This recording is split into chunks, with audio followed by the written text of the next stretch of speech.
morning, loved ones, people I love. I'm really excited to share this next book with you. I've started it before, and I got to, I got to chapter 7, but I'm really excited to reread it, and kind of, because it's a dense book. So I've got a pencil here. I'll probably stop and underline some things. So this is for both of us. I'm really excited. Here we go. We'll go for All About Love by Bell Hooks. We'll just get right into it. The first love letter I ever wrote was sent to you, just as this book was written to talk to you. Anthony, you have been my most intimate listener. I will love you always. In the Song of Solomon, there is this passage that reads, I found him whom my soul loves. I held him and would not let him go. To holding on, to knowing again that moment of rapture, of recognition where we can face one another as we really are, stripped of artifice and pretense, naked and not ashamed.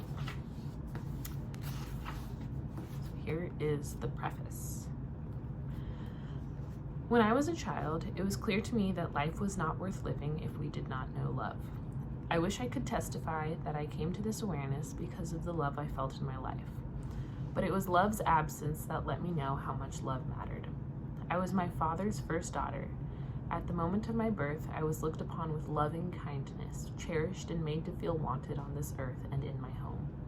To this day, I cannot remember when that feeling of being loved left me. I just know that one day I was no longer precious. Those who had initially loved me well turned away. The absence of their recognition and regard pierced my heart and left me with a feeling of brokenheartedness so profound I was spellbound. Grief and sadness overwhelmed me. I did not know what I had done wrong, and nothing I tried made it right. No other connection healed the hurt of that first abandonment, that first banishment from love's paradise.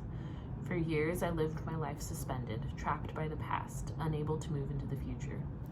Like every wounded child, I just wanted to turn back time and be in that paradise again, in that moment of remembered rapture where I felt loved, where I felt a sense of belonging. We can never go back. I know that now. We can go forward. We can find the love our hearts long for, but not until we let go of grief about the love we lost long ago, when we were little and had no voice to speak the heart's longing. All the years of my life, I thought I was searching for love I found, retrospectively, to be years where I was simply trying to recover what had been lost, to return to the first home, to get back the rapture of first love. I was not really ready to love or be loved in the present. I was still mourning, clinging to the broken heart of girlhood, to broken connections. When that mourning ceased, I was able to love again. I awakened from my trance state and was stunned to find the world I was living in, the world of the present, was no longer a world open to love. And I noticed that all around me, I heard testimony that lovelessness had become the order of the day. I feel our nation's turning away from love as intensely as I felt love's abandonment in my girlhood. Turning away, we risk moving into a wilderness of spirit so intense we may never find our way home again. I write of love to bear witness both to the danger in this movement and to call for a return to love. Redeemed and restored, love returns us to the promise of everlasting life. When we love, we can let our hearts speak. That is the preface. Love you guys. I'll see ya in the next one. Try and keep it one video per chapter so that it's easier to follow. Love you guys. Bye.